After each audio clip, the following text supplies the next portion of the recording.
the whole AI side of things is something which I'm using to leverage inside of the business, inside of the e-commerce. And I think that's going to be the next wave. It's going to get rid of a lot of people's jobs. This is just like the first iteration of, this is like the first iPhone. It can only get better. And what happens with technology is it just compounds all of the time, because it can learn at a lot more faster rate than us as humans. And I personally think anyone who isn't willing to at least leverage tools like ChatGPT inside of their business is either stupid or they're just ignorant. Why wouldn't you? You know, it's not gonna, it's not a magic pill, right? Hey, just tell it to write your product description and it will do it. It won't, you know, because ultimately it relies on your prompts. Take pieces and give it certain prompts and then assemble that into something that is great and amazing. And that's currently something that I'm doing now to help speed up workflow as well. You have to take advantage of organic, and it's not something that I'm personally doing at the moment in time, but anyone who's watching this who is on a lower budget, take advantage of it as you can, because trust me, the algorithms will change, and it may not be this year, it may not be next year, it may be 3 years time, but yeah, TikTok organic at some point will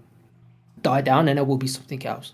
Yeah, I agree with you 100%. And I also think, I mean, naturally the platforms almost kind of want to appeal more to paid ads in terms of reach. Like it feels like the platforms are, every year they strip away organic reach a little bit. So even though short form content right now, it's like popping off, like you said, I mean, next year it could be half of that. And then the year after, a quarter of that. And what I love most about paid ads is kind of what you said, like there's no better feeling than when you're like scaling an offer and it's like, you almost don't have to do anything, right? So you're almost just like sitting there and like, it's just kind of like printing money in the background. So I'm curious, how much would you say you work on your businesses, like on average? Like I'm just saying on a regular day, like what is your workflow like? So I'm still all in, and I can't switch off anyway. Like even if it's like just doing product research or just scrolling Facebook ads library, doing keyword research to try and find something which could be the next offer or the next product that I could flip in a different market, whatever it may be. So or even if it's just like reading a copywriting book that I know that I can take some small nuggets outside of that and implement inside of my my stores. And I'll give you an example actually for anyone watching this is I've been reading a lot of copywriting books, and you never want on like your product description after every single section, like the way we set things out, we like to have like the image, title, etc., and then the product description, next benefit, etc. So like what I've recently been doing, making some changes, is not having the last line something that people could just stop reading off. So for example, in one of the products we'd have like blah blah blah about this product X, Y, and Z, and then the last sentence would be saying, but wait, there's more. And then what people naturally have to do then is scroll to see what the next thing is.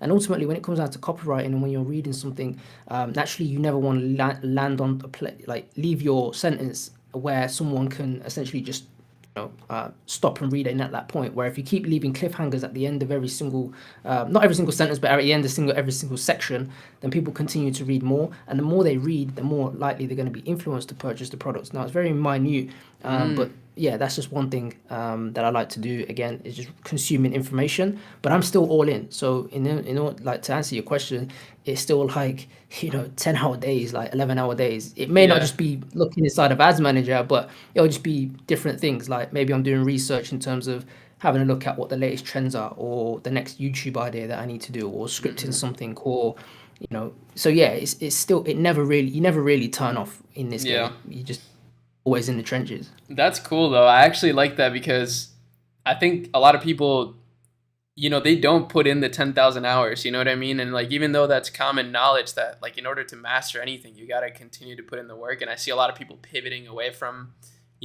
what got them somewhere in the first place. And I'm not saying that's wrong. Like obviously everyone has a different story, but I admire that a lot. I think that shows a lot of determination.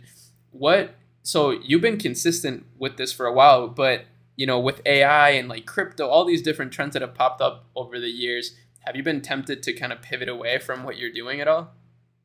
No, I mean, don't get me wrong. I tried crypto. It was okay, but I got burnt in the whole Luna situation.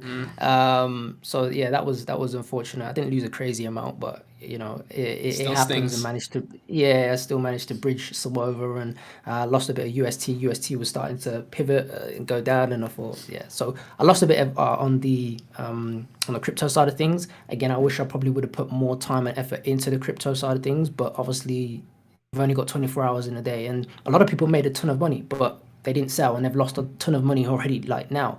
um, NFTs, again, I didn't really put that much effort into NFTs either, but with the whole AI side of things, it's something which I'm using to leverage inside of the business, inside of Yeah, the e-commerce. And I think that's going to be the next wave in terms of how it's gonna get rid of a lot of people's jobs. yeah. Like, you can literally do anything with Chat GPT. And again, this is just like, we're in 2030, like, well, we're in 2023 right now. This is just like the first iteration of like, this is like the first iPhone right now. Yeah, it's just the So you beginning. think about, yeah, you think about like Chat GPT 0.90 or some shit. Like, it can only get better. And what happens with technology is it just compounds all of the time, because it can learn at a lot more faster rate than us as humans.